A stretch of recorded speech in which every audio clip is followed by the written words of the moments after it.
Alright, painting time here. Got it primed, undercoated with some hull red, and then I'm starting with the camo. I got this very complex camo I'm trying to copy here, and using the silly putty, because it works so well with the Sherman. So now I just, as before, make little sausages. Smush it on and cover up my yellow here. And then I can spray my next color, which is probably going to be green, maybe brown. I don't know. One of these.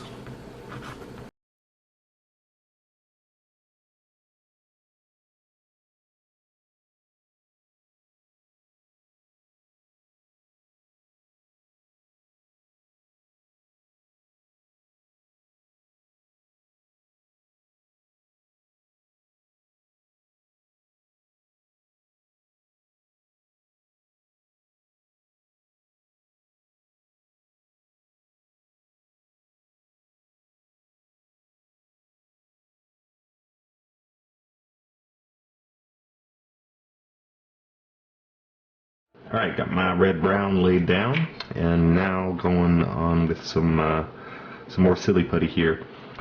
So when I was working on the Sherman, I was thinking, you know, you could probably use this technique for a tri-color camo scheme, and so I decided to try it out with this tank. So, not pulling off the first layer of silly putty, instead going with the next layer. Checking my reference here. Gonna do mainly this one in more blob form. May do a few lines, like right here, just trying to fill in the layer between the yellow.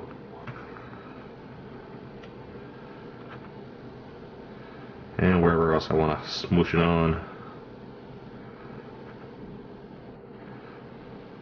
So then this is all going down, then it's getting a coat of green, Japanese green. Alright, I got just enough time to get the final color on before I have to head out of here. So, one thing, the fourth color is going to be an earth color. And hopefully this is working out, because I can't tell right now. One thing I did realize is you just got to be careful putting this on so the previously applied silly putty does not get moved around. So, let's see here, where do we want some green? Oops. Just like before, kind of smushing on, judging a little bit by my reference, and also just putting it wherever the heck I want to put it.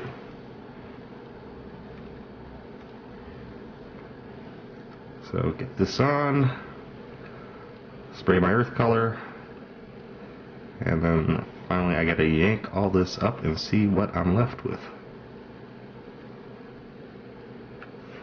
Okay, the last layer of paint is on. I had used khaki. The instructions suggest wood brown, but I didn't have any. Plus, at the moment, Tamiya is going through, once again, a problem with distributing their paints. I don't know if it's just in the US or California, but you can't get any of them because they got to stick new hazardous warning labels on it, and so that sucks. Anyway, so here is the big... Wow, this looks really weird. All the silly putty on it, but the moment of truth, start pulling all this stuff off. And try not to pull anything off that's supposed to stay on the tank. This is the reason why I left the hang on, some tweezers. This is the reason why I left the tweezers. Where'd you go? I left the machine guns off. Where's my other tweezers? Alright. Yeah. This is sticking a bit in some of the places where I stuck it on really deep. Well, I'll pull that off later.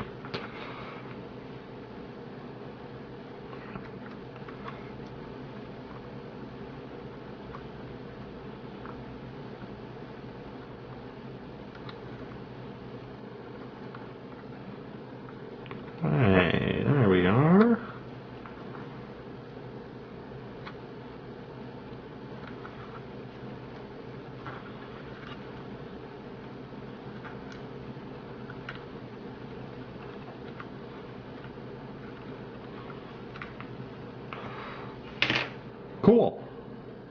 I got a little bleed with the brown in a few spots. I think I'll go back with a brush and see if I can clean that up. Probably because the first time I was kind of moving the silly putty around a bit as I was grasping it. But now the next step is I'm going to go in and paint the details like the tools and probably give the muffler some red brown and paint the tracks as well. Tracks will be some shade of brown, I don't know what yet. And normally I would do the chipping as well, but I'm not going to do chips. Oh, that's really stuck to the... Oh, shoot. Hang on, we got a problem here. It's really stuck into the photo etch grill. Oh, good. There, popped off. Whew. Good thing about the silly putty, if it sticks, you just take more silly putty and, you know, you can, like, pick it up. Anyway, where was I? Oh, I'm not going to paint any, like, chips or scratches on it because it already has a complex camo scheme on it. I don't want to make it more complex by adding chips as well, because then it starts becoming a little bit too visually confusing. It's like too much for your eye to take in. It's also harder to do it over the camo because I wouldn't know what color to chip to. I don't know what the original color of the tank was. You know, assuming if it wasn't camouflage, what was the base color? With US tanks, it's green. German tanks, it tends to be gray. But I don't know about Japanese tanks. Alright, well, got a bit more of this to do. So then, yeah, paint the details, tracks. Then it's going to get a gloss varnish.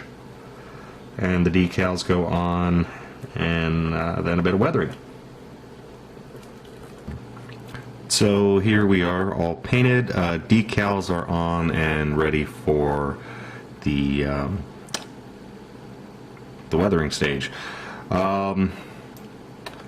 What did I forget to update you on here? Most of the tools on here are painted, nothing special. The tracks I painted with some burnt umber mixed with a little dark mud, I believe. But other than that, we're going on to the weathering. I should say that my 3 to 5 day project is shot out the window. I did get distracted by a few other projects, so yeah, we're on day 7, I think. But moving right along. So going on to the weathering, I'm going to weather this the same way I did my Shermans in a few videos back, with just some MIG wash. Let it dry a bit and wipe it off. And I'm going to try this one. This is a brand new wash from MIG called Earth Wash. And it's got a really nice earth tone color to it. And I thought this would really look really good for a nice you know, weathered effect on the tank. So let's give it a shot. Okay, well, my dark earth wash didn't work out. Turns out that it's the exact same color as the khaki I use as the base color for the paint job, so it didn't show up at all. So instead I went over with a MIG's dark wash, which I think actually was a bit too dark now. I should have mixed it perhaps with the earth wash. So that's the stage we're at right now. Gonna do a little bit of pigment weathering. Actually, I kind of forgot how to do that. I gotta go read up again. There is one thing that I think I know how this works. So I got some Vallejo light yellow ochre. Ochre. Got ochre misspelled there. Just getting a little of that on my palette.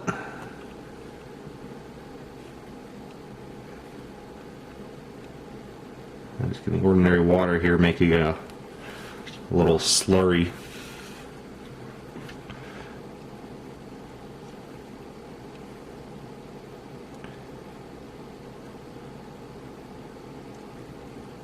There we go. And just painting this on the treads.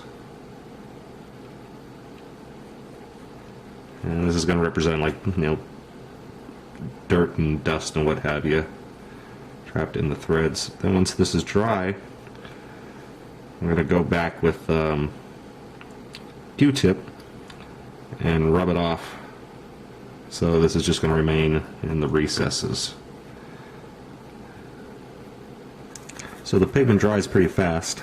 Now I'm just taking a very crappy brush and scrubbing it off so it only remains in the recesses of the tracks. And then when I get towards the end of this kit, I'll rub the tracks with a little bit of graphite. So then on the, I almost want to say sprockets, but whatever you call it, the raised areas of the tracks here, so that'll be brushed with graphite so it looks like metal. And so you get a more, you know, this track scope dry around, the metal gets polished because of all the friction against the ground.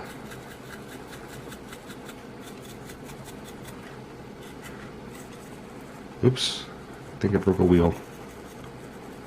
Ah, I broke a wheel. Alright, I'll have to fix that. Anyway, there we go.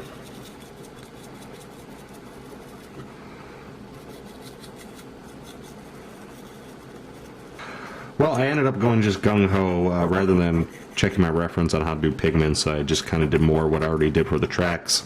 Just made a slurry out of that Vallejo light ochre, yellow ochre pigment, and some MIG rubble dust. And really gunked it up in the wheels and stuff, a little bit more than I was planning on. And then I just a light coat over the whole tank. And so, just brushing it off now. It's easy to do since I only used water to mix it. And it's giving a good dull appearance to the tank. It's a little bit dustier than I was planning, but not too bad at the moment. Gonna wait for everything else to dry. Keep doing this. I may try wetting the brush a little bit and taking off a little more. Don't want to do that until I'm sure how the wheels are going to turn out. And one thing I always forget about pigments is they always dry so much lighter than when they're wet, so you can see the difference there. Keep putting more and more because I don't think I have enough, and then it dries. It's like, whoa, it's everywhere. So yeah, that's still wet. I can't brush that off yet. So we'll see how that turns out in a minute. So that didn't work out too bad. I just barely moistened the brush. Basically just dipped in water and then wrung the heck out of it, and then scrubbed the tank a little bit more, and it came out pretty good. So last thing to do with the pigments is the muffler here. And I'm adding some rust color pigments. I got some burnt sienna and MIG's Vallejo burnt sienna and MIG's standard rust. And so I just wet the muffler. And now I'm trying to, apply some of this rust color, spotting it on.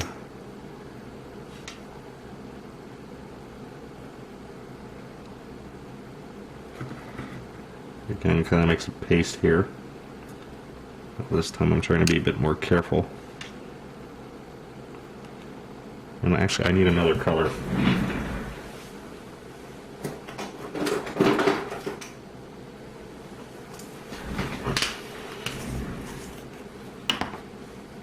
Grab some burnt umber too.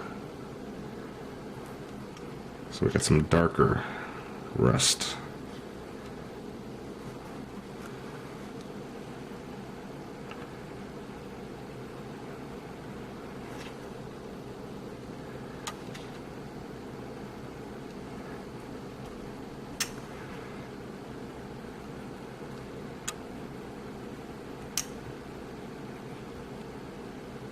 There we go. And then this will give it really nice because you know, rust is not shiny, so using pigments on the muffler like this I already tried once before and it comes out really nice. Pigments give a nice, good, dull effect to it.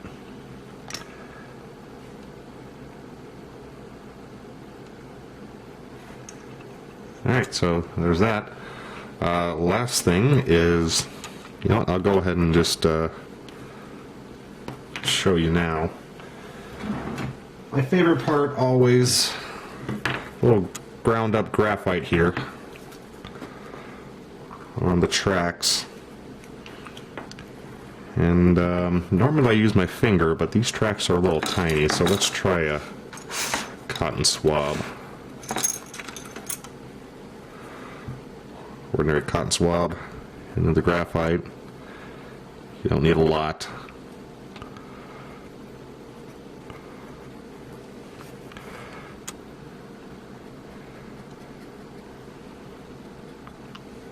And we just rub the tracks here so we get the nice little metallic sheen.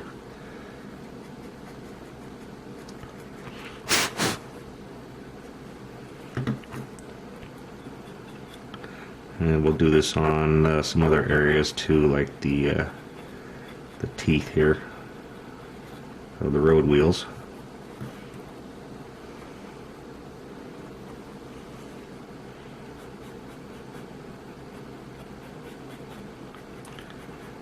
And so this is the last step here.